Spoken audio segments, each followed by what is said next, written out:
The Nevada desert stretched endlessly beyond the chain-link perimeter of Falcon Ridge Air Force Base, its red earth baking under a sun that seemed to hang motionless in the crystalline sky. Heat waves danced above the tarmac in shimmering ribbons, distorting the silhouettes of the F-35A Lightning II fighters lined up in perfect formation along the main runway. Each aircraft represented millions of dollars of cutting-edge technology, their stealth coating absorbing the harsh desert light like hungry shadows. Among the sleek predators of the 442nd Fighter Squadron, one jet sat slightly apart from the others. Tail number 860247, callsign Ghost Rider, bore the subtle scars of countless training missions and routine patrols. Its paint showed the telltale signs of desert service, with fine scratches along the leading edges where sand had found its way past the ground crew's best efforts. The aircraft looked functional rather than pristine, reliable rather than showroom perfect. Before we jump back in, tell us where you're tuning in from. And if this story touches you, make sure you're subscribed, because tomorrow I've saved something extra special for you. Sarah Mitchell ran her gloved hand along the aircraft's underside, her movements methodical and practiced. She crouched beneath the starboard wing, examining the sensory with the kind of attention that spoke of genuine understanding rather than mere protocol. The fabric of her flight suit stretched taut across her shoulders as she worked, the material already showing dark patches where the morning heat had begun its relentless assault. Nearby, a cluster of pilots gathered around the squadron's pride and joy, tail number 860189, known throughout the base as Falcon Prime. The aircraft belonged to Captain David "Hawk" Reynolds, the squadron leader whose reputation preceded him into every room he entered. The group's laughter carried across the flight line, punctuated by the occasional sharp crack of a joke delivered with military precision. Jake Torres, his flight suit immaculate despite the early hour, gestured toward Sarah with a smirk that never quite reached his eyes. "Look at Mitchell over there, still playing mechanic. You'd think after 6 months she'd realize the ground crew handles that stuff." Mark Sullivan chuckled, adjusting his aviators with the kind of casual arrogance that seemed to come standard with his Princeton engineering degree. "Backup pilot, backup mindset. She's probably making sure her taxi's ready for the ride home." Connor Blake, the youngest of the group, but already possessing the swagger of someone who'd never met a challenge he couldn't charm his way through, shook his head with mock sympathy. "I heard she used to fly Navy. Guess old habits die hard. Different service, different standards." Their voices carried easily across the desert air, each word designed to cut just deep enough to draw blood without crossing the line into actionable territory. Sarah's movements never faltered, her focus remaining locked on the pre-flight inspection that she performed with the same thoroughness whether anyone was watching or not. She had learned long ago that responding to such commentary only validated it, and validation was a luxury she couldn't afford. The truth was more complex than the easy narratives her squadron mates preferred. Sarah Mitchell had indeed served in the Navy, flying F-A-18 Super Hornets off the deck of the USS Theodore Roosevelt during 2 combat deployments. Her transition to the Air Force had been necessitated by circumstances beyond her control, a reassignment that had cost her seniority and forced her to prove herself all over again in a new service with its own culture and expectations. But that was history, and history was a burden she carried privately. What mattered now was the present moment, the aircraft in front of her, and the mission briefing that would begin in 30 minutes. She stood slowly, her knees protesting the extended crouch, and made a final notation on her inspection checklist. Everything was as it should be, ready for whatever the day might demand. The apartment Sarah called home sat on the outskirts of Copper Springs, a town that existed primarily to serve the needs of Falcon Ridge Air Force Base and the family stationed there. The building itself was a converted motor lodge from the 1970s, its flat roof and stucco walls bearing the patina of decades. spent facing down the desert's relentless assault. Sarah's unit occupied the ground floor at the far end of the complex, chosen specifically for its distance from the parking lot and the noise of her neighbors coming and going. Inside, the space reflected the practical mindset of its occupant. The furniture was military-issued or second-hand, functional pieces that served their purpose without pretense. A small dining table doubled as a desk, its surface covered with aeronautical charts, weather reports, and technical manuals that most pilots would have discarded after initial training. The walls were largely bare, except for a single bookshelf that held everything from basic flight theory to advanced texts on electronic warfare systems. Sarah's bed sat low and simple against the far wall, its covers pulled tight with the kind of precision that spoke of ingrained habit rather than obsessive behavior. On the nightstand, a small digital clock displayed the time in both local and Greenwich Mean Time, its red numerals the only source of color in an otherwise monochromatic environment. Beside it lay her father's old flight logbook, its leather cover worn smooth by decades of handling. The kitchen area was Spartan but clean, equipped with the basic necessities for someone who viewed meals as fuel rather than entertainment. A coffee maker sat prominently on the counter, its carafe already prepared for the early morning routine that would begin in a few hours. Next to it, a small radio remained tuned to the base weather frequency, its volume set low enough to provide information without disturbing the careful quiet that Sarah maintained. This was not the home of someone who expected to stay long, nor was it the refuge of someone who had given up hope of something better. It was simply the current anchor point for a life lived in preparation for the next mission, the next challenge, the next opportunity to prove that competence mattered more than politics. On the small table that served as her desk, Sarah had spread out a collection of materials that would have puzzled most casual observers. Topographical maps of the surrounding region were marked with careful notations about wind patterns, thermal updrafts, and emergency landing sites.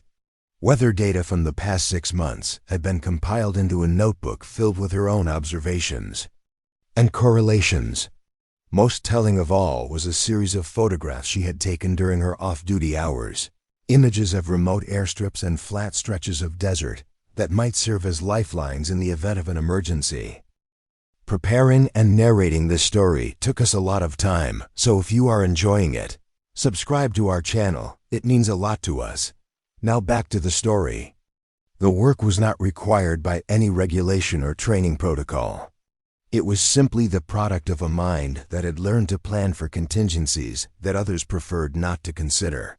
Sarah had developed this habit during her Navy service, where the vast emptiness of the ocean had taught her that preparation was the only insurance policy worth having. The desert presented different challenges, but operated by the same unforgiving rules. Her transition to the Air Force had been neither voluntary nor smooth. The circumstances that had necessitated the change remained locked away in personnel files and classified after-action reports. But the practical result was that Lieutenant Sarah Mitchell had found herself starting over in a new service with new protocols and a reputation that preceded her in ways she would have preferred to avoid. The Navy had taught her to fly, but it had been her father who had first shown her how to read the sky. Captain James Mitchell had been a rescue pilot, one of those rare individuals who seemed to possess an intuitive understanding of how aircraft and weather interacted in the complex dance of atmospheric physics. During Sarah's childhood, he had taken her on countless flights in his personal Cessna, teaching her to feel the subtle changes in air pressure that preceded turbulence, to recognize the visual cues that indicated wind shear, and to understand that every flight was a negotiation between pilot and environment. His death had come during a mountain rescue operation in Colorado, when a sudden weather change had turned a routine evacuation into a desperate struggle for survival.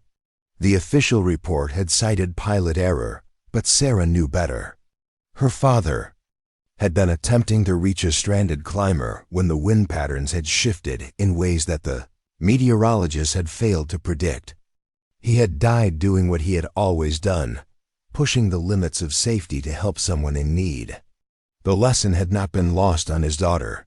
Sarah had learned that the sky was not malicious, but it was absolutely indifferent to human ambition and scheduling. It rewarded preparation and punished assumptions, and it never provided second chances to those who guessed wrong about its intentions. This understanding had shaped every aspect of her approach to flying. While her squadron mates relied on briefings and official weather reports, Sarah maintained her own network of observations and correlations. She studied the behavior of birds and the movement of clouds, the way heat rose from different types of terrain, and the subtle signs that indicated when conditions were about to change. Her aircraft logs were filled with notations that went far beyond the minimum requirements, documenting everything from engine performance variations to the effectiveness of different approach angles under various wind conditions. The work was time-consuming and often tedious, but it had saved her life on more than one occasion. During her Navy service, she had successfully completed missions that had challenged more experienced pilots, not because she was inherently more skilled, but because she had invested the time to understand the environment in which she operated. Her fellow pilots had attributed her success to luck or intuition, but Sarah knew better. Luck was simply preparation meeting opportunity, and intuition was the product of thousands of hours spent learning to read the subtle language of sky and wind. Now, as she prepared for another day of being dismissed as the squadron's backup pilot, Sarah continued her methodical preparation. She reviewed the weather forecasts with the same attention she had once devoted to enemy threat assessments, looking for the subtle inconsistencies that might indicate changing conditions. She studied the flight profiles of her squadron mates, noting their strengths and weaknesses, their preferred tactics, and their blind spots. Most importantly, she maintained her own detailed knowledge of every airstrip, landing field, and flat stretch of ground within a 100-mile radius of Falcon Ridge. The work was invisible to those who preferred to see her as merely a placeholder, someone to fill out the roster without contributing meaningfully to the squadron's mission. But Sarah had learned long ago that the most important battles were often fought in the quiet moments between the obvious conflicts, in the careful accumulation of knowledge and skill that might never be needed, but would always be available. Her alarm clock would sound in 4 hours, beginning another day of proving herself to people who had already decided she wasn't worth their serious consideration. But as she had done every night for the past 6 months, Sarah would spend those hours preparing for possibilities that others couldn't imagine, building the foundation of competence that would matter when everything else fell away. The pre-dawn darkness at Falcon Ridge Air Force Base carried a different quality than the harsh brightness of the desert day. The air was still and cool, holding the promise of heat without yet delivering on the threat. Sarah Mitchell walked the flight line alone, her footsteps echoing off the concrete in a steady rhythm that spoke of purpose rather than restlessness. The F-35A Lightning II fighters sat in silent formation, their angular shapes creating geometric shadows in the pools of light cast by the overhead floods.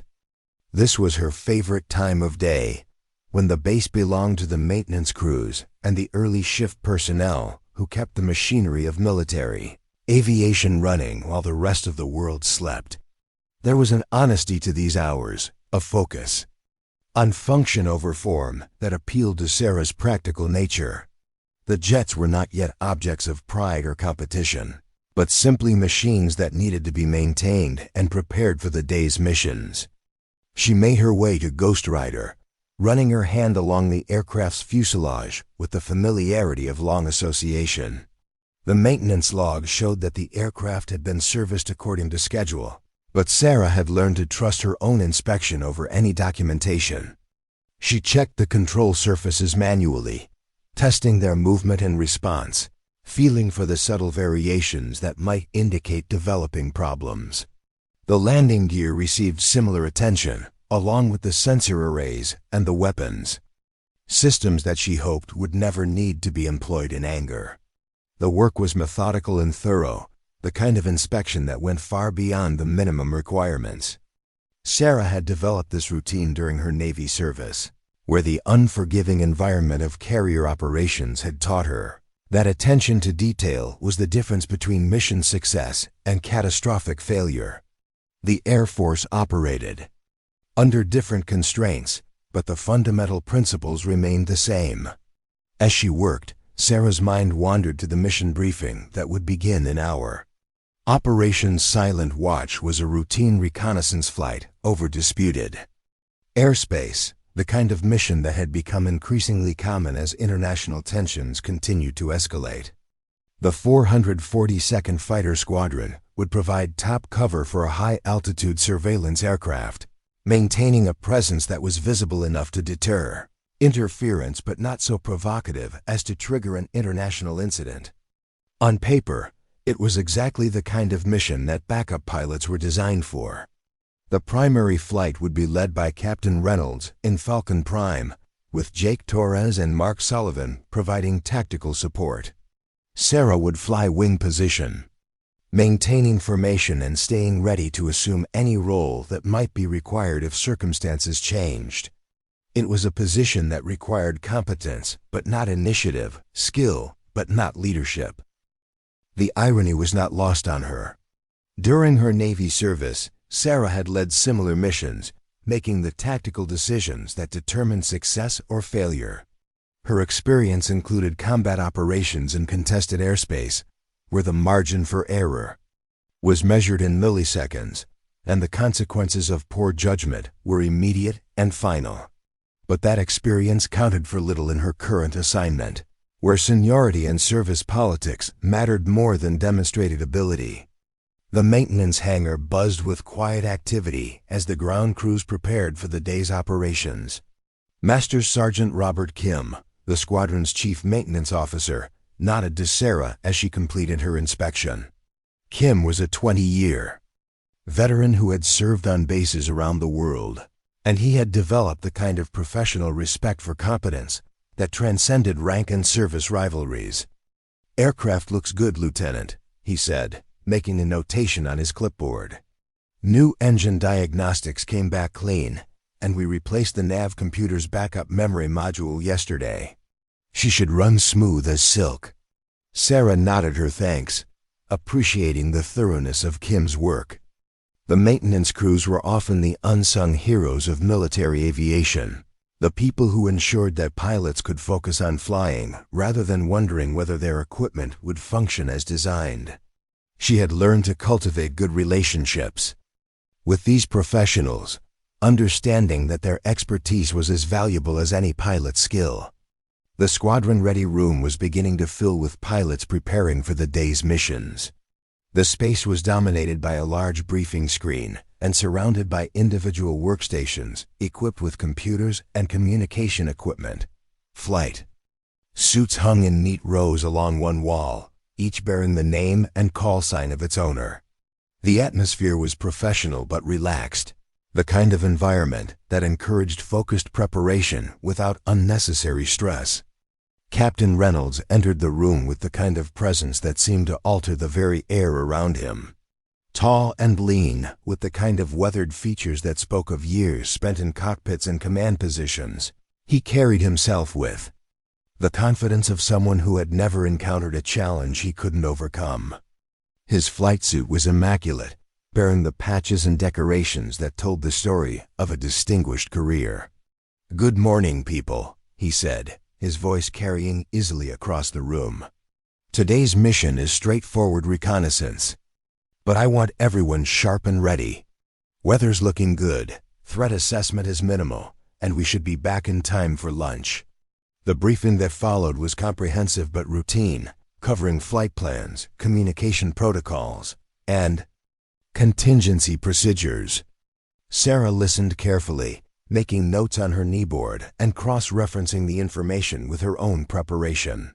The mission profile was indeed straightforward, but her experience had taught her that routine flights had a way of becoming anything but routine when circumstances changed. As the briefing concluded and the pilots began their final preparations, Sarah noticed a subtle shift in the weather data displayed on the ready room's monitors. The morning forecast showed clear skies and light winds, but the extended outlook suggested the possibility of afternoon thunderstorms developing over the operational area. It was the kind of change that might not affect the mission timeline, but it represented the kind of variable that Sarah had learned to monitor carefully. She approached the weather station and pulled up the detailed atmospheric data, noting the temperature gradients and pressure patterns that might influence storm development. The information was inconclusive, but it suggested that conditions could change more rapidly than the official forecast indicated. Sarah made a mental note to monitor the situation throughout the mission, knowing that early recognition of changing conditions could be the difference between a successful flight and a dangerous situation. The walk to the flight line took place in the pre-dawn darkness, with the pilots moving in small groups toward their assigned aircraft. The air was still cool, but Sarah could feel the promise of heat building in the eastern sky. The F-35A Lightning II fighters looked even more impressive in the dim light, their stealth coating absorbing the artificial illumination and creating the impression of aircraft that existed only partially in the visible spectrum. Ghost Rider waited in its assigned position, the maintenance crews having completed their final checks and cleared the aircraft for flight. Sarah performed her own external inspection, a ritual that had become second nature during her years of military service. Every surface was examined, every system tested, every component verified to be in proper working order. The process was time-consuming but necessary, a final verification that the machine she was about to trust with her life was ready for the challenges ahead. The cockpit of the F-35A was a marvel of modern technology, filled with displays and controls that would have seemed like science fiction to pilots of earlier generations. Sarah settled into the ejection seat with practiced ease, her hands moving automatically through the startup sequence that would bring the aircraft to life. Systems came online in the prescribed order, each green light confirming that another component was functioning within acceptable parameters. The radio crackled to life as the flight prepared for departure. Captain Reynolds' voice was calm and professional as he coordinated with the tower and confirmed that all aircraft were ready for taxi. The formation would depart in elements, with Falcon Prime leading the way and Ghost Rider bringing up the rear. It was a position that Sarah had occupied many times before, close enough to provide support, but far enough back to avoid interfering with the primary mission. As the engines spooled up and the aircraft began to move, Sarah felt the familiar surge of anticipation that preceded every flight. Regardless of the mission's complexity or her role within the formation, the moment of departure always carried the same sense of possibility. The sky was vast and unforgiving, but it was also filled with opportunities for those who were prepared to seize them. The takeoff proceeded smoothly, with each aircraft departing at precisely timed intervals. Sarah felt the familiar sensation of acceleration as Ghost Rider's engine pushed the aircraft down the runway and into the morning air. The desert fell away below, its red and brown expanse stretching to the horizon in all directions. The sky above was clear and blue, unmarked by the clouds that might develop later in the day. As the formation climbed toward its assigned altitude, Sarah monitored her instruments and maintained her position relative to the other aircraft. The flight was proceeding according to plan, with each pilot performing their assigned role with professional competence. But even as she focused on the immediate requirements of formation flying, a part of her mind remained alert to the subtle changes in atmospheric conditions that might affect the mission's outcome. The morning sun climbed higher, burning off the last traces of coolness and beginning the daily transformation of the desert from a place of temporary refuge into a furnace that would test the limits of human endurance. Far below, the landscape revealed the scars of countless training missions, and the endless preparation that kept military aviation at the peak of readiness. But for now, the sky belonged to the pilots of the 442nd Fighter Squadron, and Sarah. Mitchell was exactly where she belonged, ready for whatever challenges the day might bring. The reconnaissance mission had been progressing smoothly for the first 2 hours when Sarah noticed the first subtle changes in the atmospheric conditions. Her instruments showed a slight variation in air pressure that didn't match the morning's weather briefing, and the horizon to the southwest held a faint haze that suggested the possibility of thermal activity building earlier than predicted. She made a mental note to monitor these conditions more closely, knowing that weather in the high desert could change with startling rapidity. The 442nd Fighter Squadron maintained their assigned formation at 35,000 feet, with Captain Reynolds and Falcon Prime leading the diamond pattern that had become standard for these reconnaissance operations. Jake Torres held the number 2 position off Reynolds' right wing, while Mark Sullivan occupied the corresponding position to port. Sarah maintained her position as tail end Charlie, far enough back to provide tactical flexibility while close enough to respond quickly to any changes in the mission profile. The communication between aircraft was minimal, conducted in the clipped, professional tones that characterized military aviation. Reynolds occasionally checked in with his wingman, confirming position and status, but the bulk of the mission was being conducted in the kind of comfortable silence that spoke of pilots who knew their jobs and trusted their equipment.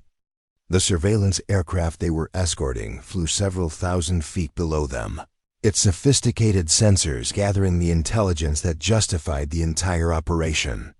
Sarah's attention was divided between maintaining her position within the formation and monitoring the subtle changes in weather conditions that her instruments were beginning to detect. The atmospheric pressure was dropping more rapidly than the forecasts had predicted, and the temperature differential between altitude levels was increasing in a pattern that suggested the possibility of significant weather development. She considered breaking radio silence to report her observations, but the changes were still within the range of normal variation, and she was reluctant to appear overcautious to pilots who already questioned her judgment. The first indication of serious trouble came not from the weather, but from an unexpected source entirely. At exactly 14 minutes past 1100 hours, Captain Reynolds' voice crackled across the radio frequency with an urgency that cut through the routine calm of the mission like a blade through silk. "Flight, this is Falcon Prime. I'm showing multiple system failures. Navigation is down, communication suite is intermittent, and I'm getting warning lights across the board." Sarah's hands tightened on her controls as she processed the implications of Reynolds' report. Multiple system failures in a modern fighter aircraft were extraordinarily rare, and the combination of problems he was describing suggested either a cascading electrical failure or some form of external interference.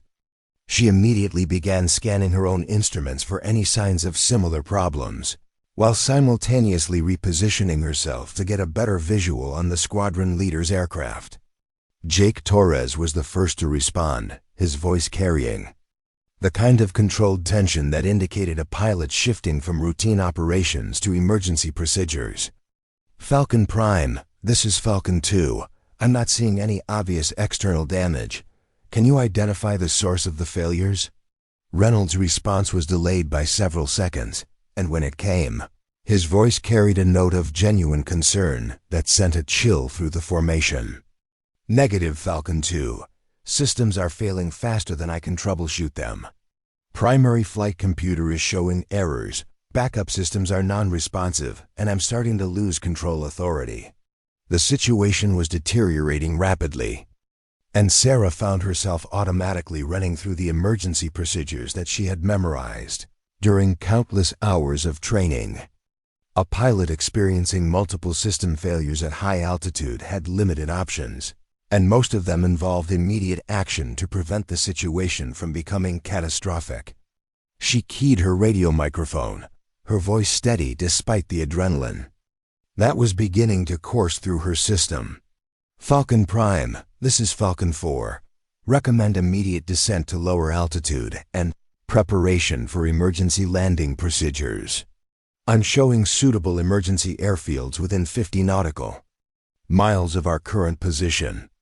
The response from Mark Sullivan was immediate and dismissive. Falcon 4, stay off the radio unless directly addressed. This is not your call to make. Sarah felt the familiar sting of dismissal, but she forced herself to focus on the developing emergency rather than the interpersonal dynamics that had plagued her throughout her assignment to the squadron. Reynolds was in serious trouble, and the success of any rescue operation would depend on quick thinking and coordinated action rather than adherence to the informal hierarchy that governed routine operations. Captain Reynolds' voice returned to the radio frequency, and this time the strain was clearly audible. Flight, I'm losing hydraulic pressure on both systems. Control inputs are becoming increasingly difficult, and I'm showing signs of engine instability. I need to start thinking about ejection procedures. The words hung in the air like a death sentence. Ejection from a fighter aircraft was always a last resort, a violent and dangerous procedure that was as likely to injure the pilot as to save him. At their current altitude and speed, the chances of surviving an ejection were good, but the risk of injury was significant, and the loss of a multi-million-dollar aircraft was a certainty. Sarah's mind raced through the alternatives, drawing on her extensive knowledge of emergency procedures and her detailed familiarity with the terrain below. The high desert of Nevada was not forgiving to aircraft experiencing mechanical difficulties, but her months of studying the region had revealed several possibilities that might not be immediately obvious to pilots who had focused their attention on the primary mission rather than contingency planning. She keyed her microphone again, her voice carrying the authority of someone who had spent years preparing for exactly this type of situation. Falcon Prime, before you consider ejection, I'm showing 3 potential emergency landing sites within gliding distance of your current position. 2 are marked airstrips, and 1 is a dry lake bed that should provide adequate landing surface for a controlled approach. This time, the response came directly from Captain Reynolds, his voice tight with the stress of trying to maintain control of an increasingly unresponsive aircraft. Falcon 4, I'm listening. What are the distances and headings? Sarah's fingers flew across her navigation display, calling up the detailed information that she had committed to memory during her off-duty hours. The closest option was a small municipal airstrip about 30 miles to the northeast, but the approach would require crossing a series of mountain ridges that might complicate a dead-stick landing. The second option was a larger airfield that was farther away but offered a more direct approach path. The third option, the dry lake bed, was the most challenging but also the most forgiving in terms of landing surface. Falcon Prime closest option is Silvertown Municipal at 045 degrees, 28 nautical miles.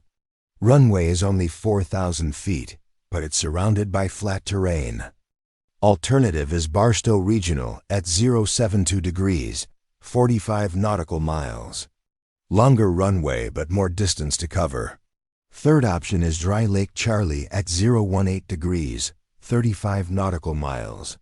Natural surface but very wide and long. The radio fell silent for several seconds as Reynolds processed the information and tried to maintain control of his rapidly deteriorating aircraft. When he spoke again, his voice carried the kind of calm that came from years of training and experience in high-stress situations. Falcon 4, I'm not familiar with Dry Lake Charlie. Can you provide more details on approach and landing conditions? Sarah's heart rate quickened as she realized that Reynolds was seriously considering her recommendations.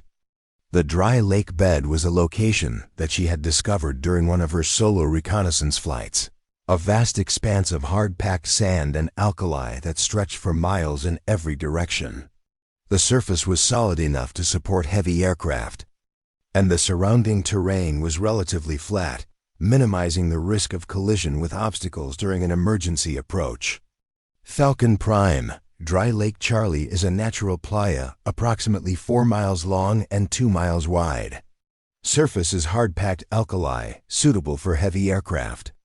Approach from the east provides the best wind alignment and obstacle clearance. I can provide detailed approach guidance if you decide to attempt landing there. The response from Jake Torres was immediate and sharp. Falcon 4, you're overstepping your authority. Flight lead decisions are not your responsibility. But Captain Reynolds' voice cut through the objection with the authority of someone who is running out of options and time. Falcon 4, I'm losing control, authority fast. If you're confident about this lake bed, I need guidance now. Jake, Mark, form up on me for escort. Sarah, you have the navigation lead. The transformation in Sarah's status was instantaneous and complete. One moment she had been the dismissed backup pilot, relegated to the periphery of the formation and the decision-making process. The next, she was the navigator and guide for a desperate emergency landing attempt with the life of the squadron leader hanging in the balance. Sarah's training and experience took over, pushing aside the months of frustration and dismissal that had defined her service with the 442nd Fighter Squadron. Her voice became crisp and authoritative as she began providing detailed guidance to Reynolds, drawing on her extensive knowledge of the terrain and her understanding of emergency landing procedures. Falcon Prime, recommend immediate descent to flight level 200 while maintaining current heading. I'll provide course corrections as we approach the lake bed. Be advised that surface winds are likely to be variable and thermal activity may increase as we descend. The formation began a controlled descent, with Sarah taking the lead position and the other pilots forming a protective escort around Reynolds' troubled aircraft. The change in formation dynamics was profound, with the pilot who had been dismissed as a backup now guiding the entire flight through a complex emergency procedure. As they descended through the layers of the atmosphere, Sarah's instruments confirmed what her experience had taught her to expect.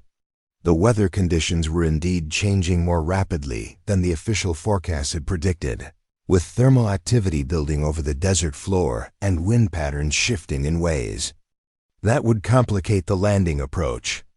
But these were exactly the kinds of conditions that she had spent months studying and preparing for, and her knowledge of the local environment was about to be put to the ultimate test. Captain Reynolds' voice remained steady despite the increasing difficulty of controlling his aircraft. Falcon 4, I'm showing continued system degradation. How much distance do we have to the lake bed? Sarah's navigation display showed their position relative to the emergency landing site, and she was relieved to see that they were still within gliding distance, even if Reynolds lost engine power completely. Falcon Prime, 15 nautical miles to the lake bed. We should have visual contact in approximately 8 minutes at current descent rate. The desert landscape below them was a study in harsh beauty, with red and brown expanses broken by the occasional green of irrigated farmland or the glint of sunlight off man-made structures. But Sarah's attention was focused on the specific landmarks that would guide them to the emergency landing site, the subtle variations in terrain and vegetation that marked the boundaries of the dry lake bed. As they continued their descent, Sarah maintained a constant stream of guidance and encouragement, her voice providing the steady anchor that Reynolds needed to maintain control of his increasingly erratic aircraft. The other pilots in the formation had fallen silent, recognizing that their backup pilot had assumed command of the situation and was demonstrating a level of knowledge and competence that none of them had expected. The dry lake bed appeared on the horizon as a pale expanse of flat ground, its boundaries marked by the dark vegetation that grew along the ancient shoreline. Sarah felt a surge of relief as she confirmed that the surface conditions were exactly as she had remembered them, with hard-packed sand and alkali that would provide adequate support for a fighter aircraft making an emergency landing. Falcon Prime visual contact with dry lake Charlie. Surface appears solid, no obvious obstacles. Recommend approach from the east at heading 090 degrees. Wind is currently calm, but may be variable near the surface. Reynolds' response was tight with concentration. Falcon 4, understood. Beginning final approach now. If this doesn't work, I want you to know that your guidance has been exceptional. Sarah's throat tightened at the acknowledgement, but she forced herself to focus on the critical final phase of the landing attempt. The next few minutes would determine whether Reynolds walked away from his aircraft or became another casualty of the unforgiving environment in which they operated. The F-35A Lightning II was not designed for off-field landings, and the approach to the dry lake bed required precision and judgment that pushed the limits of both pilot and aircraft. Sarah provided continuous guidance as Reynolds lined up his approach, calling out wind conditions and surface features that might affect the landing. Falcon Prime, you're looking good on final approach.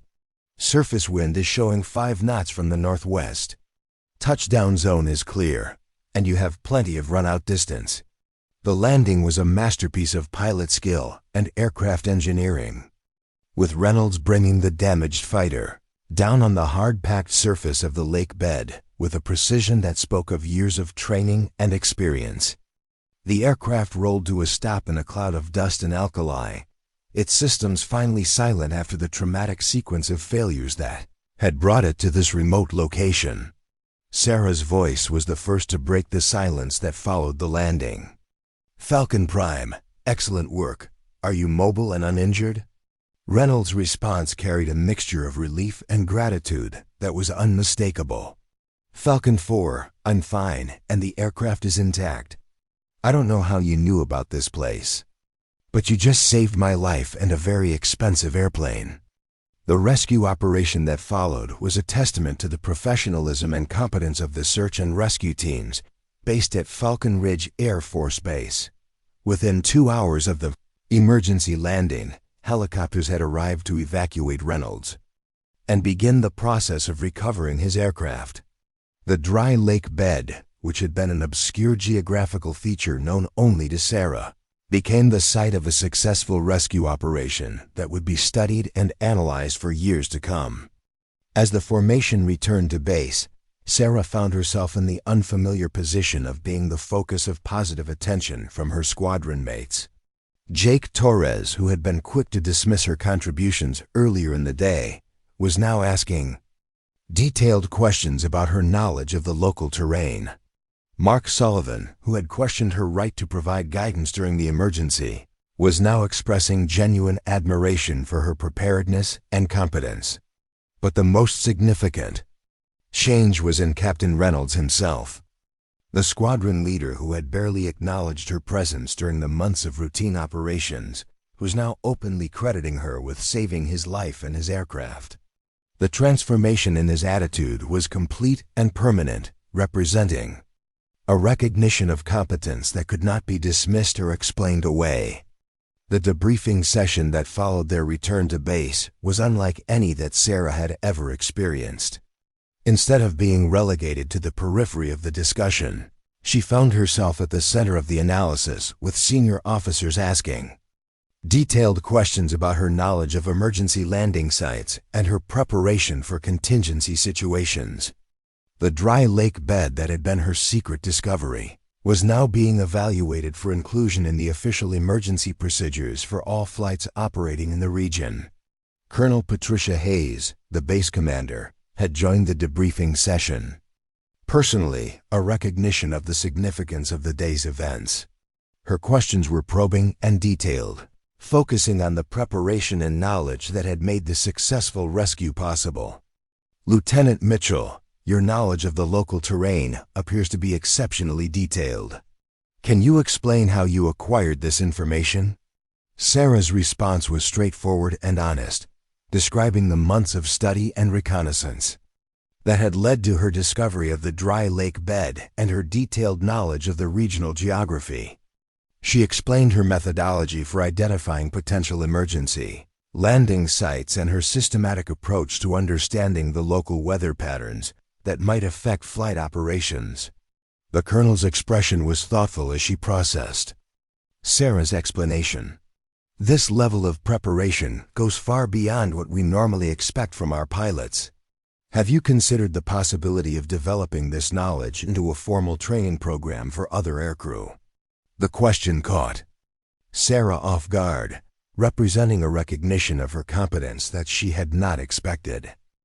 Throughout her service with the 442nd Fighter Squadron, she had been viewed as a backup pilot whose contributions were minimal and whose knowledge was irrelevant to the primary mission. Now she was being asked to consider sharing that knowledge with others, to transform her individual preparation into a resource that could benefit the entire squadron. The days that followed brought a series of changes that reflected the new reality of Sarah's position within the squadron. Her flight schedule was modified to include additional reconnaissance missions, allowing her to expand her knowledge of the regional geography and identify additional emergency landing sites. Her detailed weather observations were incorporated into the squadron's briefing materials, providing valuable information that complemented the official forecasts. Most significantly, she was asked to develop a formal training program that would teach other pilots the skills and knowledge that had made her emergency guidance so effective. The program would cover everything from terrain analysis to weather observation, from navigation techniques to emergency procedures. It represented a complete transformation of her role from backup pilot to subject matter expert. But perhaps the most meaningful change was in the attitudes of her fellow pilots. The dismissive comments and casual cruelty that had characterized her early months with the squadron were replaced by genuine respect and professional courtesy. Jake Torres, who had been among the most critical of her presence, now sought her opinion on flight planning and emergency procedures. Mark Sullivan, who had questioned her authority to provide guidance during the emergency, now acknowledged her expertise publicly and consistently. The transformation was not merely professional but personal as well. Sarah found herself included in the informal social interactions that had previously excluded her, invited to participate in the squadron's off-duty activities, and treated as a valued member of the team rather than an unwelcome addition. The change was gradual but unmistakable, reflecting a recognition that competence and preparation mattered more than service politics or personal preferences. As Sarah reflected on the events that had transformed her status within the squadron, she understood that the real victory was not in the recognition or the changed attitudes of her colleagues. The real victory was in the knowledge that when the moment of crisis had arrived, she had been ready. All of the hours of study, all of the detailed preparation, all of the careful observation of weather and terrain had combined to create the foundation of competence that had made the difference between success and failure. The dry lake bed that had been her secret discovery was now marked on official charts as an approved emergency landing site. Her weather observations had been incorporated into the base's operational procedures. Her knowledge of the regional geography had become a resource that other pilots could access and utilize. But more than any of these concrete achievements, Sarah had proven to herself and to others that quiet competence and careful preparation were the true measures of a pilot's worth. The squadron's next mission was scheduled for the following week, and Sarah knew that she would once again be flying in formation with pilots who had once dismissed her as irrelevant. But now she would be flying as a recognized expert, a valued member of the team whose knowledge and skills were acknowledged and respected. The transformation was complete, and it had been achieved not through politics or favoritism, but through the simple demonstration of competence when it mattered most. The investigation into Captain Reynolds' aircraft malfunction began immediately following the successful emergency landing at Dry Lake Charlie. A team of specialists from the Air Force Safety Center arrived at Falcon Ridge within 48 hours, their mission to determine the root cause of the multiple system failures that had nearly resulted in the loss of both pilot and aircraft. The complexity of the failure pattern suggested either a design flaw or an external factor that had not been previously encountered in operational conditions. Sarah found herself at the center of the investigation, not as a subject of scrutiny, but as a key witness whose actions had prevented what could have been a catastrophic loss. The investigators were particularly interested in her decision-making process during the emergency, the sources of her knowledge about the terrain, and the factors that had led her to recommend the dry lake bed as an emergency landing site. Commander Lisa Rodriguez, the lead investigator, was a veteran pilot herself with extensive experience in accident investigation and safety analysis. Her questions were thorough and methodical, designed to extract every detail that might contribute to understanding both the failure and the successful response. Sarah found herself recounting not just the events of that day, but the months of preparation and study that had made her response possible. Lieutenant Mitchell, your knowledge of the local terrain appears to have been exceptional.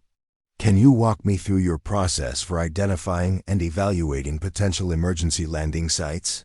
Sarah's response was detailed and systematic, describing her methodology for terrain analysis and her approach to understanding the geographic and meteorological factors that might affect emergency operations.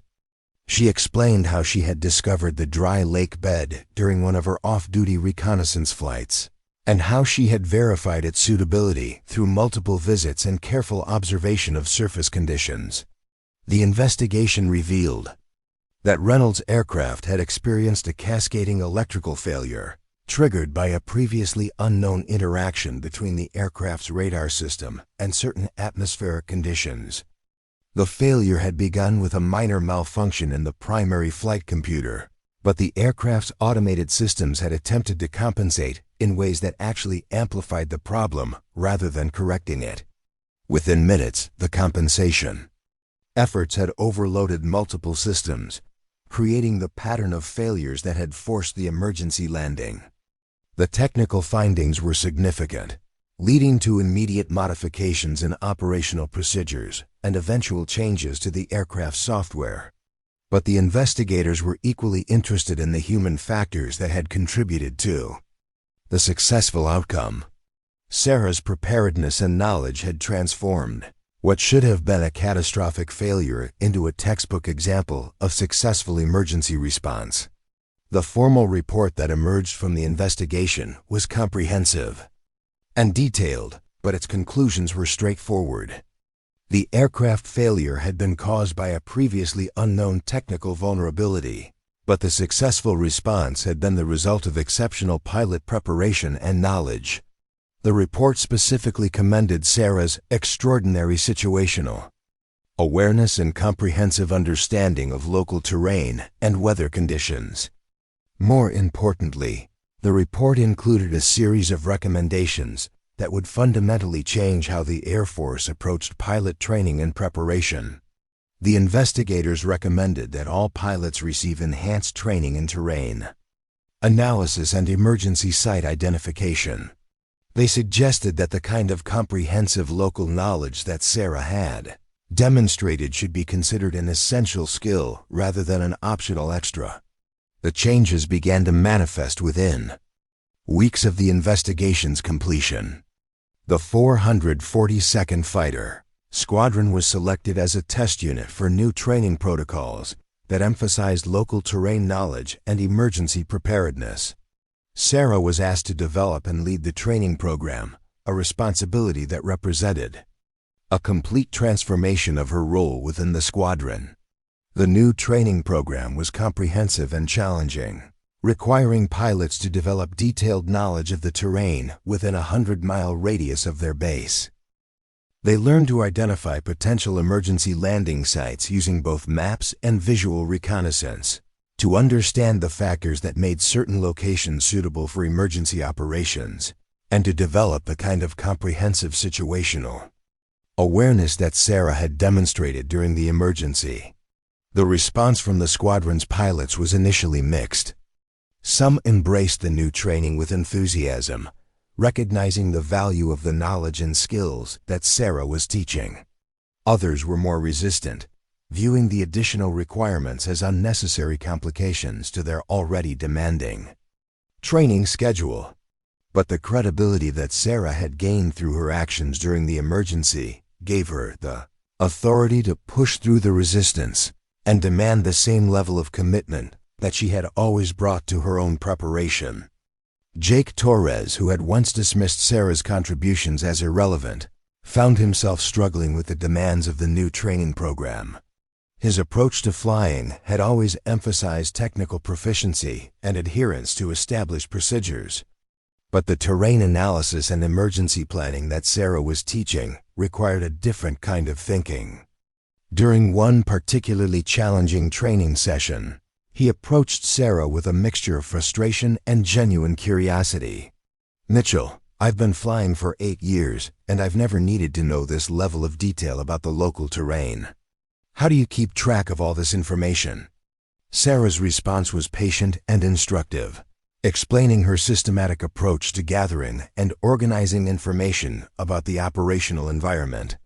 She described how she had developed her own database of potential emergency sites, complete with detailed notes about surface conditions, approach routes, and potential hazards.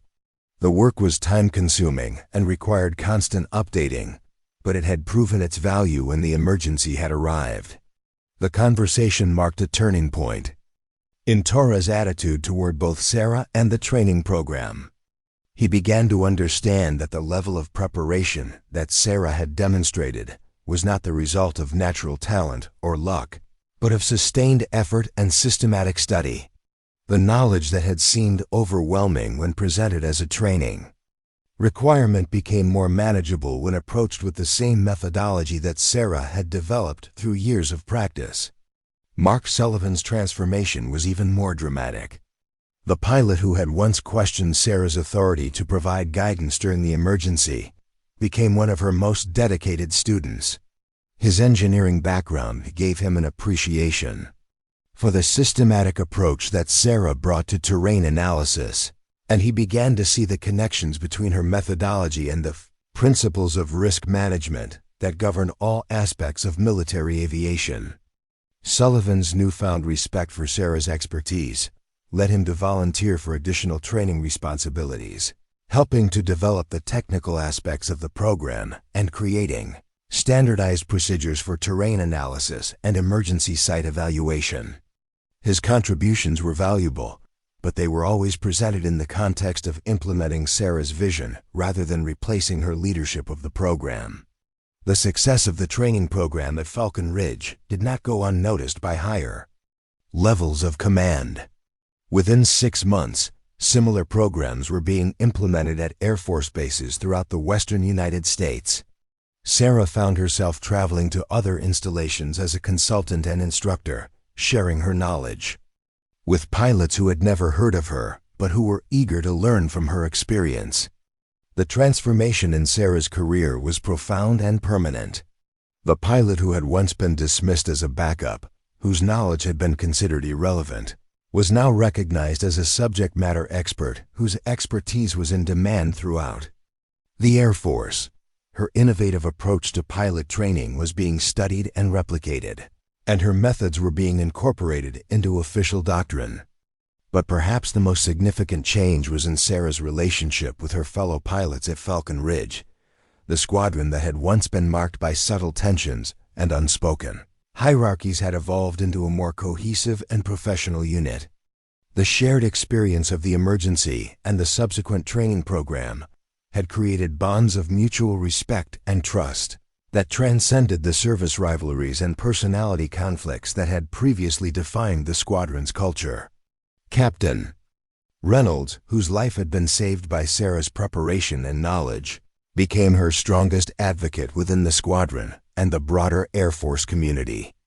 His endorsement of her expertise carried significant weight, and his willingness to credit her with saving his life and his aircraft provided powerful validation of her contributions. The relationship between the squadron leader and the former backup pilot had evolved into one of mutual respect and professional collaboration. The aircraft that Reynolds had been flying on that fateful day was eventually repaired and returned to service, but not before extensive modifications were made to prevent the recurrence of the electrical failure that had caused the emergency. The dry lake bed where he had made his emergency landing was officially designated as an approved emergency site, complete with detailed approach procedures and surface condition information.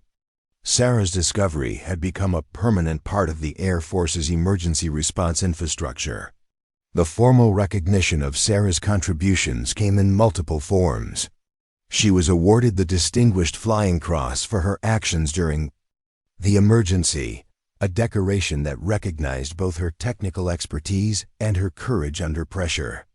The citation specifically noted her exceptional airmanship and comprehensive mission preparation that had prevented the loss of aircraft and aircrew through decisive action and superior knowledge of local terrain. More meaningful than the medal, however, was the change in her official assignment. Sarah was promoted to the position of Squadron Training Officer, a role that gave her formal authority over the pilot development program that she had created. The position came with increased responsibility and recognition, but it also represented the Air Force's acknowledgement that her expertise was too valuable to be relegated to backup status. The new role required Sarah to travel extensively, visiting other squadrons and installations to share her knowledge and help implement similar training programs. She found herself briefing senior officers and policymakers about the importance of comprehensive pilot preparation, advocating for changes in training doctrine that would make her methodology standard throughout the Air Force. The work was demanding and often challenging, requiring Sarah to navigate the complex politics of military bureaucracy while maintaining her focus on the practical aspects of pilot training. But it was also deeply satisfying, allowing her to transform her individual expertise into a resource that could benefit pilots throughout the service. The knowledge that had once been dismissed as irrelevant was now being recognized as essential to flight safety and mission success. The squadron's next major exercise took place 6 months after the emergency landing at Dry Lake Charlie. The operation involved multiple squadrons from several bases, creating a complex training scenario that tested both individual pilot skills and multi-unit coordination. Sarah found herself in the unfamiliar position of being consulted by commanders from other units who wanted to understand how the 442nd Fighter Squadron had developed its reputation for exceptional emergency preparedness. The exercise scenarios included multiple simulated emergencies, each designed to test the pilot's ability to respond to unexpected situations using the knowledge and skills that Sarah's training program had developed. The performance of the 442nd Fighter Squadron was exceptional, with pilots demonstrating the kind of comprehensive situational awareness and emergency response capability that had once been rare in military aviation. The success of the exercise led to additional recognition for both Sarah and the squadron. The training program that she had developed was officially adopted as a model for implementation throughout the Air Force, and Sarah was asked to lead the service-wide implementation effort. The assignment represented the culmination of her transformation. From backup pilot to recognized expert, from dismissed outsider to essential contributor. The evening following the completion of the exercise, the squadron gathered for the traditional post-mission celebration. The atmosphere was relaxed and celebratory, with pilots sharing stories and observations from the training scenarios. Sarah found herself at the center of the conversation, not as an outsider looking in, but as a respected member of the team whose contributions were valued and acknowledged. Captain Reynolds raised a toast to the squadron's performance during the exercise, but his words were specifically directed towards Sarah. 6 months ago, some of us thought we knew everything we needed to know about flying. Today, we proved that real expertise comes from the kind of preparation and dedication that Sarah Mitchell has shown us. We're all better pilots because of her knowledge and her willingness to share it. The acknowledgement was both personal and professional, recognizing not just Sarah's technical expertise, but her character and her commitment to the squadron's success. The pilot who had once been dismissed as irrelevant was now being celebrated as the foundation of the squadron's exceptional capabilities. As the evening wound down, Sarah found herself reflecting on the journey that had brought her to this moment. The months of dismissal and frustration had been difficult, but they had also been formative. The experience of being underestimated had taught her the value of quiet competence and careful preparation. The necessity of proving herself had driven her to develop expertise that went far beyond the minimum requirements. The transformation of her status within the squadron was complete, but it had not changed her fundamental approach to flying or her commitment to excellence. She continued to arrive early for mission preparation, continued to study weather patterns and terrain features, continued to seek out knowledge that might prove valuable in unexpected situations. The recognition and respect that she had earned were gratifying, but they were not the ultimate goal. The ultimate goal was the same as it had always been: to be ready when readiness mattered, to possess the knowledge and skills that could make the difference between success and failure, between life and death. The emergency landing at Dry Lake Charlie had proven that such moments would come, often without warning and always without regard for rank or seniority. When they arrived, the only thing that mattered was competence, and competence was the product of preparation, dedication, and the willingness to learn from every experience. Sarah Mitchell had proven that quiet excellence could triumph over loud mediocrity, that careful preparation could overcome casual assumptions, and that true expertise would eventually be recognized regardless of the obstacles that might stand in its way. The backup pilot had become the squadron's most valuable asset, not through politics or favoritism, but through the simple demonstration of competence when it mattered most. The stars over Falcon Ridge Air Force Base shone with the same steady light that had guided aviators for generations, indifferent to the human dramas that played out beneath them, but eternal in their promise that those who learned to read their patterns would never truly be lost. Sarah Mitchell had learned to read more than just the stars, and in doing so, she had found her place not just in the squadron, but in the broader community of aviators who understood that flying was both art and science, requiring both technical skill and intuitive understanding. The journey from backup pilot to recognized expert was complete, but it was also just the beginning. The Air Force was a large and complex organization, and there were countless pilots who could benefit from the knowledge and methodology that Sarah had developed. The work of sharing that knowledge, of transforming individual expertise into institutional capability, would continue for years to come. But for now, it was enough to know that when the next emergency came, when the next pilot faced an impossible situation with limited options, the knowledge and procedures that Sarah had developed would be available to guide them to safety. The dry lake bed that had been her secret discovery was now marked on charts. Throughout the Air Force, the methodology that she had developed through years of solitary study was now being taught to pilots across the service. The backup pilot had become the foundation upon which others would build their own expertise, and that legacy would endure long after the individual achievements had been forgotten. 2 years after the emergency landing at Dry Lake Charlie, Sarah Mitchell found herself standing in the Pentagon briefing room, addressing a gathering of senior Air Force leadership about the evolution of pilot training doctrine. The room was filled with generals and colonels whose decisions would shape the future of military aviation, and their attention was focused entirely on the presentations and recommendations that would emerge from this meeting. The transformation of Sarah's career had been remarkable, but it was the broader changes in Air Force training philosophy that represented the true measure of her impact. The methodology that she had developed through years of individual study and preparation had become the foundation for a comprehensive revision of how the service approached pilot education and operational readiness. The concepts that had once been dismissed as unnecessary complications were now recognized as essential components of professional competence. General Patricia Morrison, the Air Force Chief of Staff, had personally requested Sarah's participation.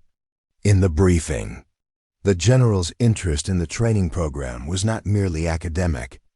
The improvements in flight safety and mission success rates that had followed the implementation of Sarah's methodology had attracted attention at the highest levels of the Department of Defense. The Air Force was being asked to share its innovations with other services, and Sarah's expertise was considered crucial to the success of those efforts. The briefing began with a comprehensive review of the statistical improvements that had resulted from the new training protocols.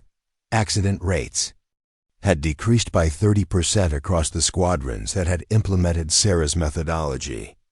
Emergency response times had improved significantly, and the success rate for dealing with in-flight emergencies had increased to levels that had previously been considered impossible to achieve. The numbers told a story of transformation that went far beyond individual achievements. Sarah's presentation focused on the practical aspects of implementing comprehensive terrain knowledge and emergency preparedness training. She described the systematic approach that had proven successful at Falcon Ridge and the modifications that had been necessary to adapt the program to different geographic regions and operational requirements.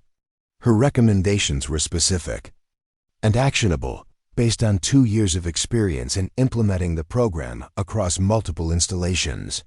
The questions that followed were probing and detailed, reflecting the serious consideration that the senior leadership was giving to the expansion of the program. General Morrison was particularly interested in the resource requirements and the timeline for service-wide implementation. The scope of the proposed changes was significant, requiring modifications to training curricula, instructor development, and operational procedures.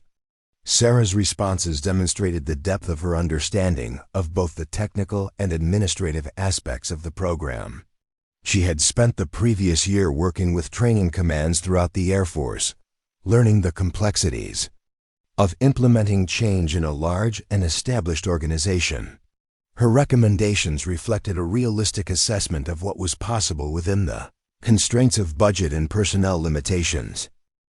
The meeting concluded with a decision to move forward with full implementation of the enhanced training program, with Sarah appointed as the director of the new Aircrew Emergency Preparedness Center.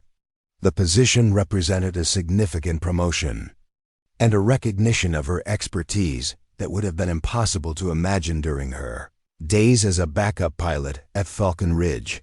The center would be responsible for developing and implementing training standards that would affect every pilot. In the Air Force, the establishment of the Aircrew Emergency Preparedness Center marked the beginning of a new phase in Sarah's career, one that would require her to balance the technical aspects of training development with the leadership and management responsibilities that came with her new position. The center's staff would include instructors, curriculum developers, and researchers whose work would shape the future of military aviation training. The first major project under Sarah's leadership was the development of a comprehensive database of emergency landing sites throughout the continental United States. The project required coordination with multiple agencies and organizations, including the Federal Aviation Administration, state aviation departments, and local airport authorities. The goal was to create a resource that would provide pilots with detailed information about potential emergency landing sites in any geographic region where they might operate. The database project was complex and challenging, requiring the integration of geographic, meteorological, and operational data from dozens of sources. Sarah's team developed sophisticated software tools that could analyze terrain features, weather patterns, and surface conditions to identify and evaluate potential emergency sites. The resulting database contained thousands of locations, each with detailed information about approach procedures, surface conditions, and local hazards. The success of the database project led to requests for similar resources from other branches of the military and from civilian aviation organizations. Sarah found herself consulting with airline training departments, emergency response agencies, and international aviation authorities who wanted to implement similar programs. The methodology that had begun with her individual preparation for flying in the Nevada desert was now being adapted for use around the world. The recognition that Sarah received for her contributions to aviation safety was both national and international. She was invited to speak at conferences and symposiums, to publish articles in professional journals, and to serve on committees that were developing new standards for pilot training. The backup pilot, who had once been dismissed as irrelevant, was now recognized as one of the leading experts in emergency preparedness and flight safety. But perhaps the most meaningful recognition came from the pilots who had been trained using her methodology. Letters and messages arrived regularly from aviators who credited the training with saving their lives or their aircraft during emergency situations. Each story was unique, but they all shared common elements: careful preparation, comprehensive knowledge, and the confidence to act decisively when circumstances demanded exceptional performance. One particularly moving account came from a young pilot who had experienced engine failure during a training flight over the mountains of Colorado. Using the terrain analysis skills that he had learned through Sarah's program, he had identified an emergency landing site that was not marked on any official charts. The successful landing had saved both his life and his aircraft, and his detailed report had led to the addition of the site to the official emergency database. Another message came from a pilot who had been forced to divert during a weather emergency while flying over the Great Plains. The comprehensive weather analysis training that was part of Sarah's program had enabled her to recognize the signs of rapidly developing severe weather conditions and to find a safe route through the storm system. The skills that had seemed like academic exercises during training had proven to be lifesavers when the real emergency had arrived. The accumulation of these success stories provided powerful validation of the training methodology that Sarah had developed. The abstract concepts of comprehensive preparation and systematic knowledge had been proven effective in real-world situations, saving lives and aircraft while advancing the overall safety of military aviation. The investment in enhanced training had yielded returns that were measured not in dollars, but in the lives and careers that had been preserved. The impact of Sarah's work extended beyond the immediate improvements in flight safety and emergency response. The methodology that she had developed had influenced the broader culture of military aviation, encouraging a more systematic and comprehensive approach to professional development.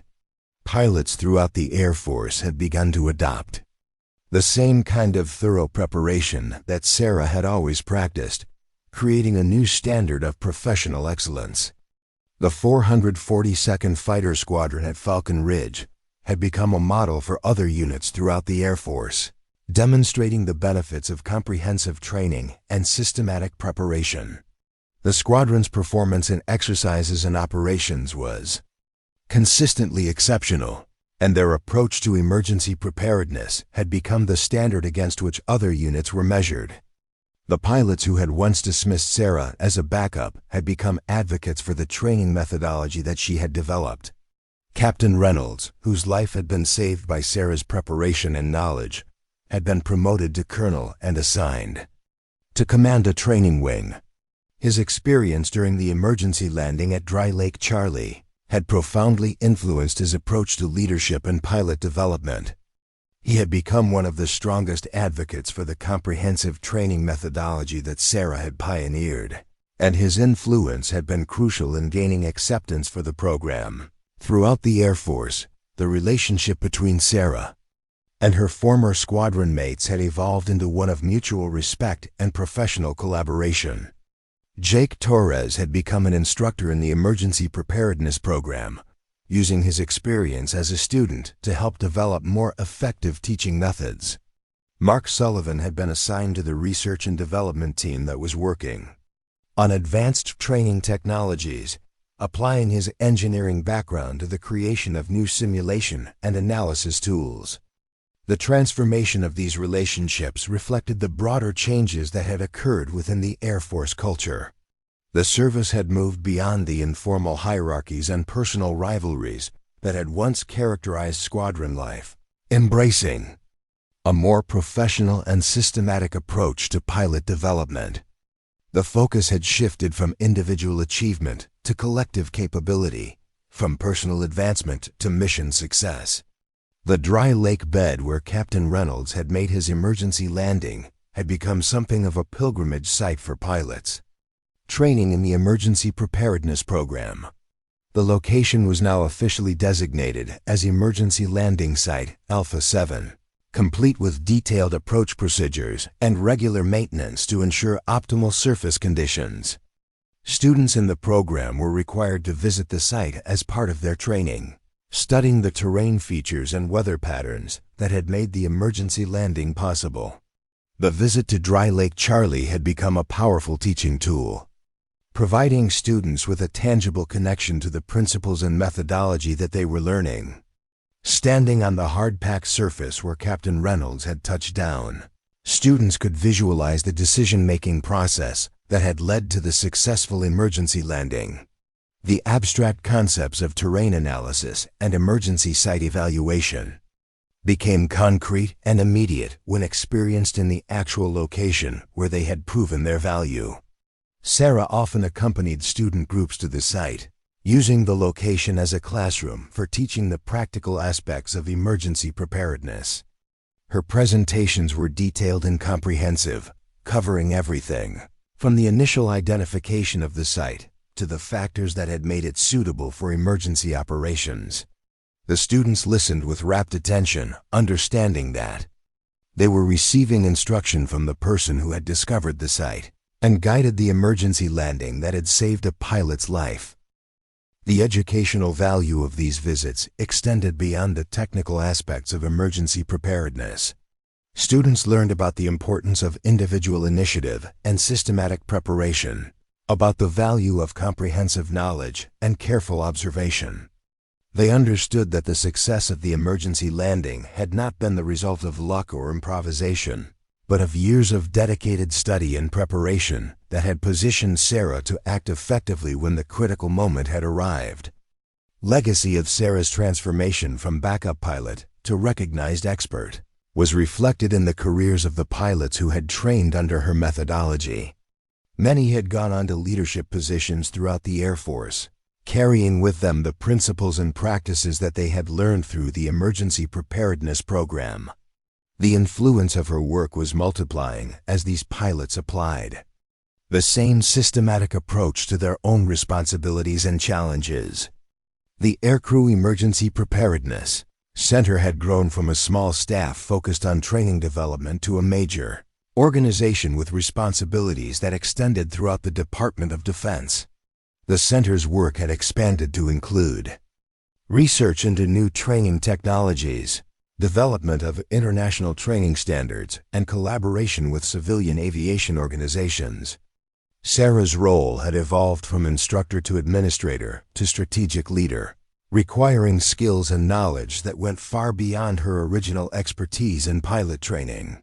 The demands of her position were significant, but Sarah had never lost sight of the fundamental principles that had guided her throughout her career. The same attention to detail and systematic preparation that had characterized her days as a backup pilot at Falcon Ridge continued to define her approach to the larger responsibilities that she now carried. The methodology that she had developed for analyzing terrain and weather had been adapted to address the complex challenges of organizational leadership and strategic planning. The recognition that Sarah received for her contributions to aviation safety was both formal and informal. She had been awarded numerous decorations and honors, including the Legion of Merit, for her exceptional contributions to Air Force training. Doctrine. Professional organizations had recognized her with Lifetime Achievement Awards, and her methods had been adopted by training institutions around the world. The backup pilot who had once been dismissed as irrelevant had become one of the most influential figures in military aviation training. But the recognition that meant the most to Sarah came from the pilots whose lives had been saved by the training methodology that she had developed. The letters and messages that continued to arrive from aviators around the world provided constant validation of the importance of her work. Each successful emergency landing, each life saved, each aircraft preserved represented a victory that was far more meaningful than any formal honor or professional recognition. The evening sky over the Nevada desert painted the mountains in shades of gold and purple as Sarah stood once again on the flight line at Falcon Ridge Air Force Base. The base had grown and changed during the years since her arrival as a backup pilot, but the essential character of the place remained the same. The desert was still unforgiving, the missions were still demanding, and the pilots were still required to demonstrate the highest levels of professional competence. The F-35A Lightning II fighters that lined the runway represented the latest in aviation technology, their sophisticated systems and advanced capabilities far beyond what had been available during Sarah's early days with the squadron. But the fundamental challenges of flying remained unchanged, and the need for comprehensive preparation and systematic knowledge was as important as ever. The methodology that Sarah had developed was now part of the standard training for every pilot who flew these advanced aircraft. The young pilots who now occupied the positions that Sarah and her contemporaries had once held were the beneficiaries of the training revolution that her work had initiated. They arrived at their squadrons with a level of knowledge and preparation that would have been exceptional just a few years earlier. The comprehensive understanding of terrain and weather, the systematic approach to emergency preparedness, and the culture of thorough preparation had become the new standard for military aviation. Sarah's return to Falcon Ridge was both nostalgic and forward-looking. She was there to observe the graduation exercises for the latest class of pilots to complete the advanced emergency preparedness training, but she was also there to remember the journey that had brought her to this moment. The transformation from backup pilot to recognized expert had been complete, but it had also been the beginning of a larger transformation that had affected the entire Air Force. The graduation ceremony was both formal and celebratory, recognizing the achievement of pilots who had completed one of the most demanding training programs in military aviation. The standards were high, the requirements were comprehensive, and the success rate was testimony to the effectiveness of the methodology that Sarah had developed. The pilots who received their certificates were among the best prepared aviators in the world, equipped with knowledge and skills that would serve them throughout their careers. As Sarah watched the ceremony, she reflected on the journey that had brought her to this moment. The months of dismissal and frustration at Falcon Ridge had been difficult, but they had also been formative.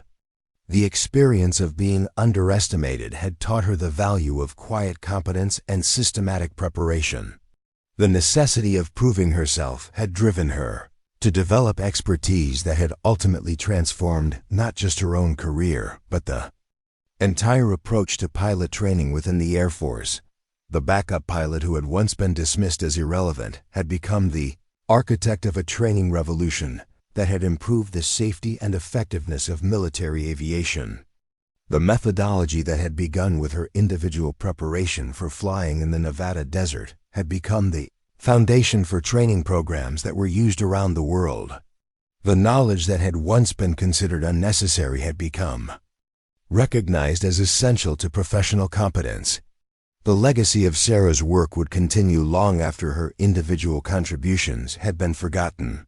The principles and practices that she had developed would be passed on to new generations of pilots, each building upon the foundation that she had established. The culture of comprehensive preparation and systematic knowledge would continue to evolve, but its roots would always trace back to the backup pilot, who had refused to accept the limitations that others had tried to impose upon her. The desert wind carried the sound of jet engines across the flight line as the next generation of pilots prepared for their missions.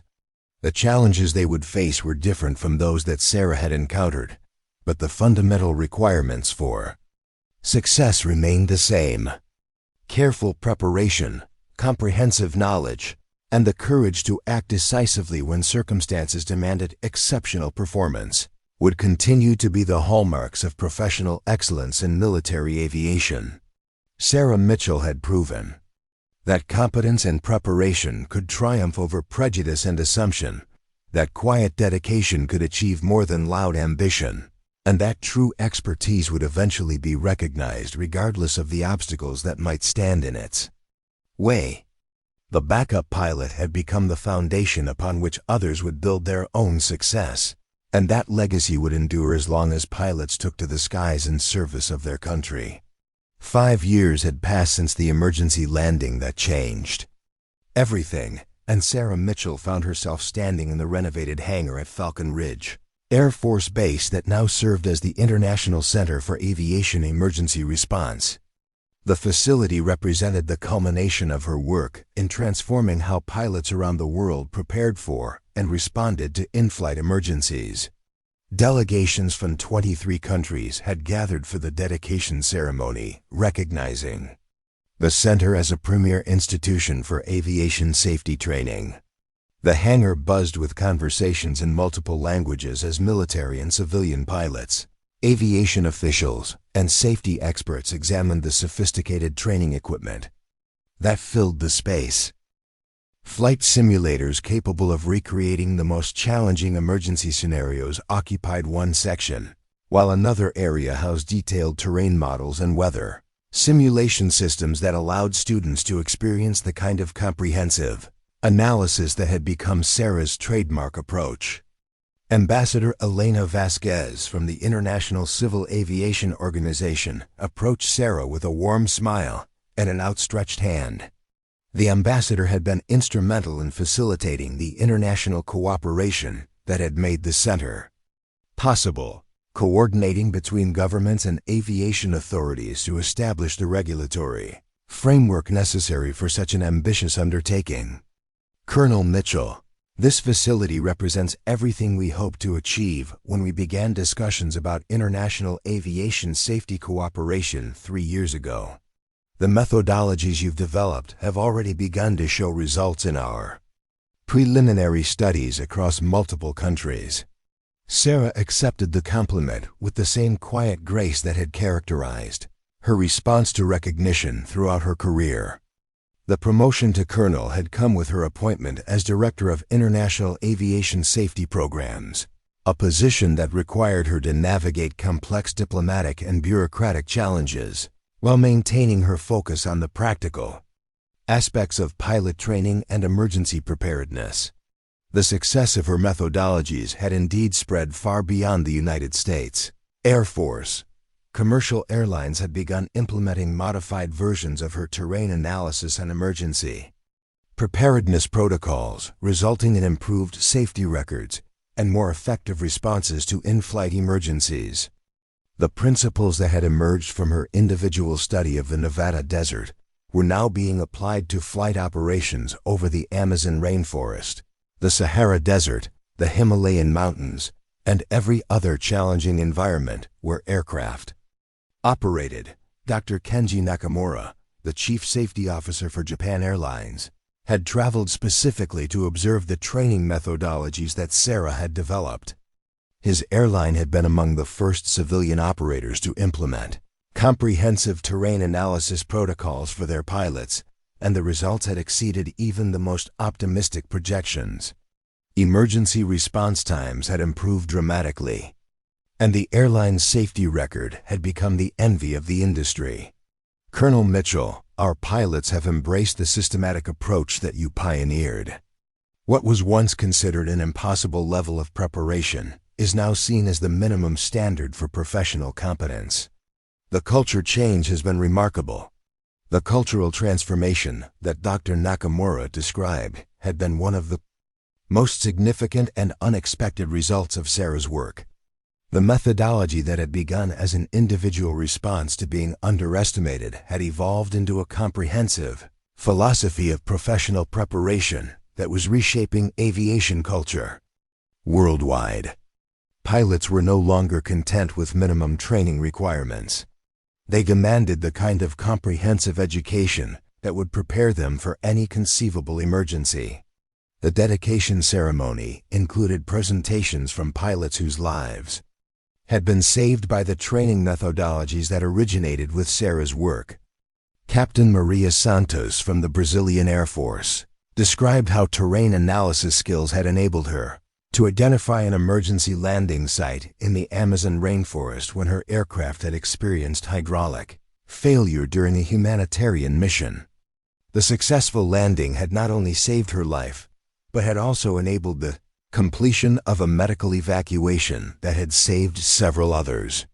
Flight Lieutenant David Chun from the Royal Australian Air Force recounted his experience with a navigation system failure over the outback, where the weather analysis techniques he had learned through Sarah's program had enabled him to recognize and avoid a severe storm system that would have been catastrophic for his damaged aircraft.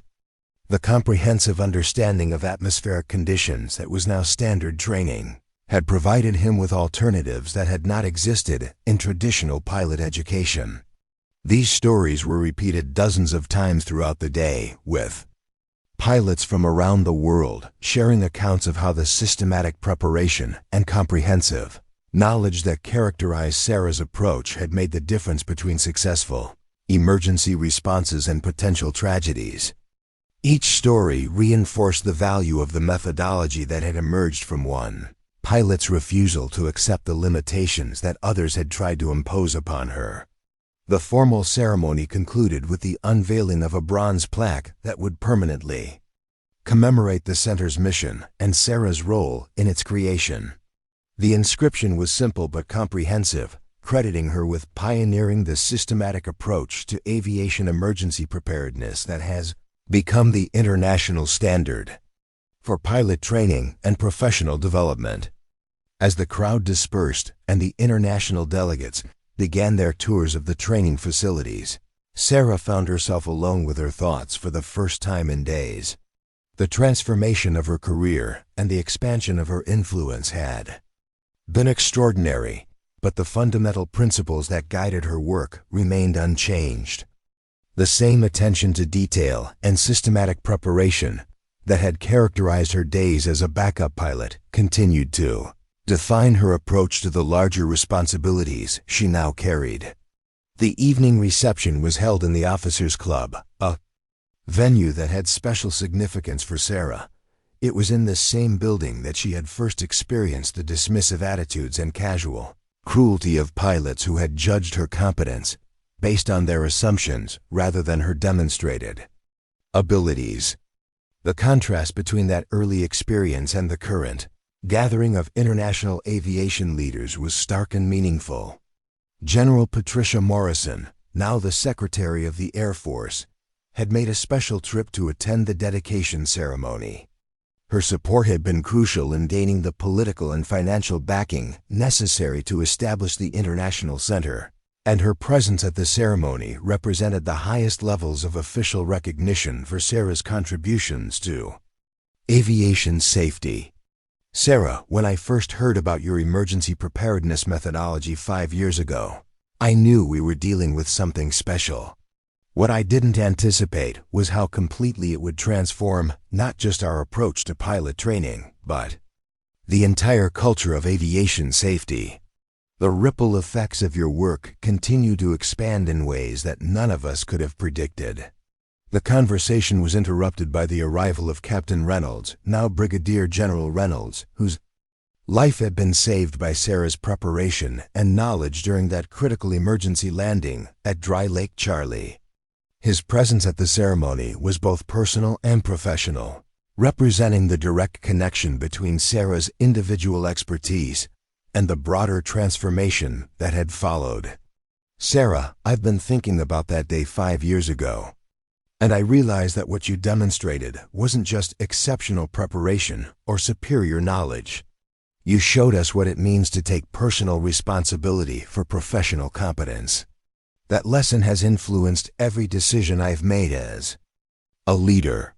The observation was particularly meaningful because it reflected the broader cultural changes that had emerged from Sarah's work. The aviation community had moved beyond the traditional reliance on standardized procedures and minimum training requirements, embracing a more comprehensive and individualized approach to professional development. Pilots were now expected to take personal responsibility for understanding their operational environment and preparing for contingencies that might not be covered in standard training programs. The success of this cultural transformation was evident in the statistics that had emerged from 5 years of implementing Sarah's methodologies. Accident rates had continued to decline across all categories of aviation operations, from military missions to commercial flights to general aviation. The improvement was particularly dramatic in the area of emergency response, where the comprehensive preparation that Sarah had pioneered had resulted in success rates that had previously been considered impossible to achieve. The international delegation included representatives from emerging aviation markets in Africa, Asia, and South America, countries where rapid expansion of air travel had created urgent needs for improved safety training and emergency preparedness. Sarah's methodologies were being adapted to address the unique challenges of these regions, from the seasonal weather patterns of monsoon climates to the geographic isolation of remote airfields. Dr. Amara Okafor from the Nigerian Civil Aviation Authority had spent the week observing training exercises and studying the curriculum that had been developed for international implementation. Her country was in the process of modernizing its aviation infrastructure, and the comprehensive approach to pilot training that Sarah had developed was seen as essential to ensuring safe and reliable air transportation in a challenging environment. Colonel Mitchell, what impresses me most about your methodology is how it scales from individual preparation to institutional capability. We can adapt these principles to our specific geographic and climatic conditions while maintaining the systematic approach that makes them effective. The adaptability of Sarah's methodologies had been one of the keys to their international success. Rather than prescribing specific procedures or techniques, the approach emphasized the underlying principles of comprehensive preparation and systematic analysis that could be applied to any operational environment. This flexibility had enabled aviation authorities around the world to implement the training programs in ways that addressed their unique challenges and requirements. The technical aspects of the International Center included state-of-the-art simulation equipment that could recreate the environmental conditions found anywhere in the world. Students could experience the challenges of landing on remote airstrips in the African savanna, navigating through mountain valleys in the Andes, or dealing with sudden weather changes over the North Atlantic. The comprehensive nature of the training prepared pilots for the kind of unexpected situations that had once been considered impossible to simulate or prepare for. The success of the simulation programs had led to requests for similar facilities in other regions, and Sarah found herself consulting on the development of training centers in Europe, Asia, and Australia. Each facility would be adapted to the specific needs of its region, but all would be based on the fundamental principles that had emerged from her work at Falcon Ridge. The network of centers would create a global standard for aviation emergency preparedness training. The research component of the International Center focused on developing new training technologies and methodologies that could further improve pilot preparation and emergency response capabilities. Teams of engineers and educators worked with experienced pilots to create innovative approaches to skills development and knowledge transfer. The goal was to continue the evolution of aviation training in ways that would maintain the safety improvements that had already been achieved. One of the most significant research projects involved the development of artificial intelligence systems that could analyze terrain and weather data to identify potential emergency landing sites in real time. The technology would provide pilots with immediate access to the kind of comprehensive analysis that Sarah had performed manually during her years of individual preparation.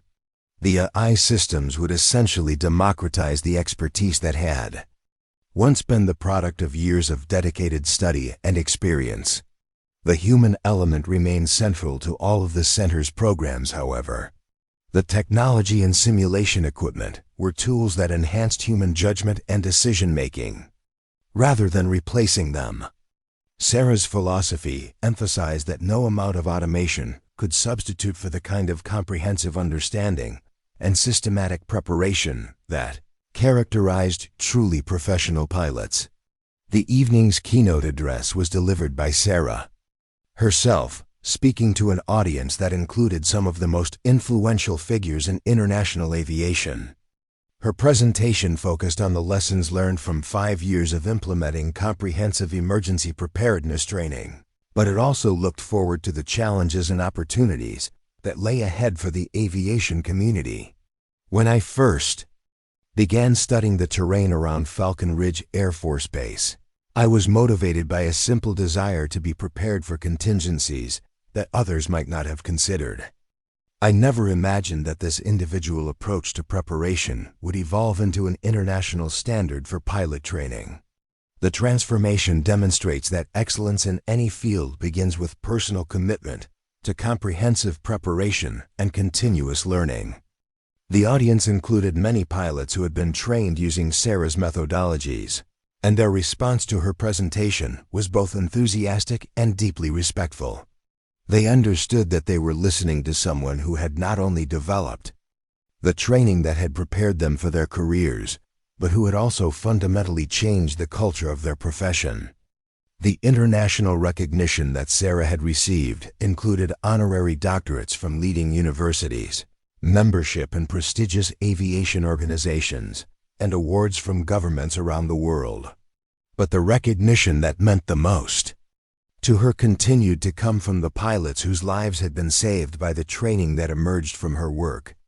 Each successful emergency response validated the principles and methodology that had grown from her individual experience of being underestimated and dismissed. The final event of the dedication ceremony was a flight demonstration featuring aircraft from multiple countries, performing simulated emergency procedures over the Nevada desert. The demonstration included scenarios based on real emergencies that had been successfully resolved using the training methodologies that Sarah had developed. The pilots executing the procedures represented the new generation of aviators who had been trained from the beginning of their careers using the comprehensive approach that had become the international standard. As Sarah watched the aircraft perform their precisely coordinated maneuvers against the backdrop of the desert landscape that had been the foundation of her original discoveries, she reflected on the journey that had brought her to this moment. The backup pilot who had once been dismissed as irrelevant had become the architect of a global transformation in aviation safety and training.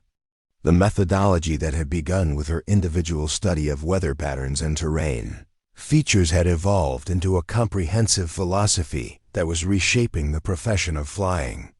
The legacy of her work would continue to evolve and expand as new generations of pilots built upon the foundation that she had established.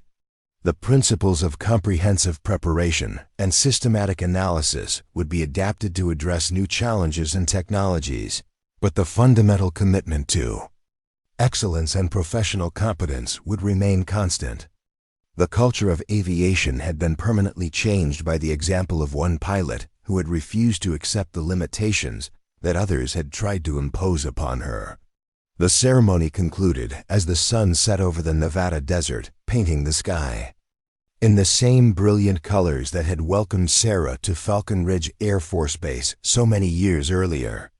The landscape was unchanged, but everything else had been transformed by the work that had emerged from one person's determination to be prepared for whatever challenges might arise. The backup pilot had become the foundation upon which a new standard of excellence had been built, and that legacy would endure as long as pilots took to the skies in service of safety and professionalism. The International Center would continue to train pilots from around the world, each carrying with them the principles and practices that had emerged from Sarah's individual journey, from dismissal to recognition. The systematic approach to preparation and the comprehensive understanding of operational environments would be passed on to new generations, creating a continuous cycle of improvement and excellence that would benefit aviation safety for decades to come. The quiet competence and methodical preparation that had characterized Sarah's approach from the beginning had proven to be more powerful than the loud confidence and casual assumptions that had once dominated aviation culture. The transformation demonstrated that true professional excellence was built on substance rather than style, on knowledge rather than attitude, and on preparation rather than improvisation. The backup pilot had shown the world what was possible when competence was allowed to speak for itself. 10 years after that fateful emergency landing, Sarah Mitchell walked through the quiet corridors of the Smithsonian National Air and Space Museum in Washington, D.C., where a permanent exhibition had been installed to commemorate the revolution in aviation safety that had emerged from her work. The display featured artifacts from that critical day at Dry Lake Charlie, including fragments of the laminated map she had used to guide Captain Reynolds to safety, alongside interactive demonstrations of the training methodologies that had since become standard throughout the aviation world. The museum's curator, Dr. Helen Rodriguez, had spent months developing the exhibition to capture not just the technical aspects of Sarah's contributions, but the broader cultural transformation that had followed. Visitors could experience simulated emergency scenarios, study detailed terrain analysis techniques, and learn about the systematic approach to pilot preparation that had fundamentally changed how aviators viewed their profession. Standing before a scale model of the Nevada desert that showed the exact location of the emergency landing, Sarah reflected on how that single moment of crisis had revealed the value of years of quiet preparation. The model was interactive, allowing visitors to trace the flight path that Reynolds had followed under her guidance, understanding the decision-making process that had led to the successful outcome. Children pressed buttons to see how weather patterns affected landing approaches, while adults studied the detailed analysis that had made the emergency site selection possible. The exhibition attracted visitors from around the world, many of them pilots who wanted to understand the origins of the training that had become fundamental to their profession. Sarah often encountered groups of aviation students during her visits, their instructors using the display as a teaching tool to illustrate the principles of comprehensive preparation and systematic analysis. The quiet backup pilot had become a case study in professional excellence that was taught in flight schools across 6 continents. A delegation of cadets from the Air Force Academy approached Sarah as she studied the display, their young faces bright with the enthusiasm of students embarking on careers in aviation. Their instructor, a colonel who had himself been trained using Sarah's methodologies, introduced them to the woman whose work had shaped their education from the first day of flight school. "Cadets, I want you to meet Colonel Mitchell. Her approach to pilot preparation has become the foundation of everything you've learned about emergency response and operational readiness. The systematic thinking and comprehensive analysis that we've emphasized throughout your training originated with her individual commitment to excellence." The cadets asked questions about the technical aspects of terrain analysis and weather evaluation, but they were equally interested in the personal journey that had led to Sarah's discoveries. They wanted to understand how someone could maintain the motivation for such thorough preparation when others around them were satisfied with minimum standards. Sarah's responses emphasized the importance of personal responsibility and the satisfaction that came from knowing that you were truly prepared for whatever challenges might arise. The conversation with the cadets reminded Sarah of her own early days in aviation, when the desire to excel had driven her to seek knowledge and skills beyond what was required. The difference was that these young pilots were beginning their Careers with access to the comprehensive training that she had developed through years of individual effort. They would never experience the dismissal and underestimation that had characterized her early service, because the culture of aviation had been permanently changed by the example she had set. The museum exhibition included a section devoted to the international impact of Sarah's work, featuring testimonials from pilots around the world whose lives had been saved by the training methodologies that had emerged from her approach.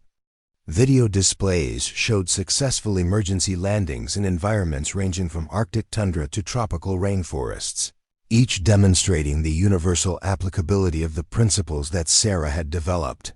One particularly moving display featured the story of Captain Lisa Anderson from the Swedish Air Force, who had successfully landed her damaged aircraft on a frozen lake after engine failure during a winter training exercise. The comprehensive understanding of surface conditions and weather patterns that was now standard in pilot training had enabled her to recognize that the ice was thick enough to support her aircraft's weight, a judgment that would have been impossible without the systematic analysis techniques that traced their origins to Sarah's work. Another section described the experience of Commander James Okello from the Kenyan Air Force, who had used terrain analysis skills to identify an emergency landing site in the East African savannah when his aircraft had experienced hydraulic failure during a humanitarian mission. The successful landing had not only saved his life, but had also enabled the completion of a medical evacuation that had saved several others in a remote village. These stories were repeated hundreds of times in the testimonials that filled the exhibition, each representing a life saved or a mission completed, because of the comprehensive preparation that had become the new standard for aviation professionals.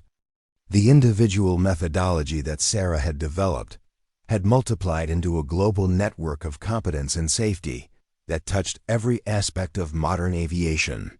The final section of the exhibition looked toward the future, describing ongoing research and development projects that continued to build upon the foundation that Sarah had established. Advanced simulation technologies were being developed to provide even more realistic training scenarios, while artificial intelligence systems were being created to assist pilots with real-time analysis of emergency situations. The evolution of aviation safety continued, but it remained rooted in the fundamental principles of systematic preparation and comprehensive knowledge that Sarah had pioneered. As Sarah prepared to leave the museum, she encountered Dr. Michael Thompson, a researcher from MIT who was studying the long-term effects of cultural change in professional communities. His work focused on how individual innovations could transform entire industries, and Sarah's impact on aviation had become a primary case study in his research. Colonel Mitchell, what's remarkable about your story is not just the technical innovations you developed, but how completely you changed the expectations and standards of an entire profession. The pilots who are now entering the field have been shaped by training methodologies that emerged from your individual commitment to excellence. You've essentially redefined what it means to be a professional aviator. The observation resonated with Sarah because it captured something that she had only gradually come to understand about her own journey. The transformation had begun with her individual response to being underestimated and dismissed, but it had evolved into something much larger and more significant. The backup pilot who had studied terrain maps in her spare time had become the catalyst for a fundamental change in how aviation professionals viewed their responsibilities and prepared for their missions. Walking through the streets of Washington after leaving the museum, Sarah reflected on the extraordinary journey that had brought her from the role of dismissed backup pilot to recognized pioneer in aviation safety. The transformation had been both personal and professional, changing not only her own career, but the entire culture of the aviation community. The methodology that had begun as an individual response to underestimation had become a global standard that continued to save lives and improve safety around the world. The quiet competence and systematic preparation that had characterized her approach from the beginning had proven to be more powerful than the loud confidence and casual assumptions that had once dominated aviation culture. The backup pilot had demonstrated that true professional excellence was built on substance rather than style, on knowledge rather than attitude, and on preparation rather than improvisation. Her legacy would continue to influence aviation safety for generations to come, carried forward by the thousands of pilots who had been trained using the methodologies that emerged from her individual commitment to excellence. The evening sky over the nation's capital painted the monuments in soft golden light as Sarah made her way back to her hotel, knowing that somewhere around the world, pilots trained in her methodologies were safely completing missions that might have been impossible under the old standards of preparation. The backup pilot had become the foundation upon which a new standard of excellence had been built, and that legacy would endure as long as pilots took to the skies in service of safety and professionalism.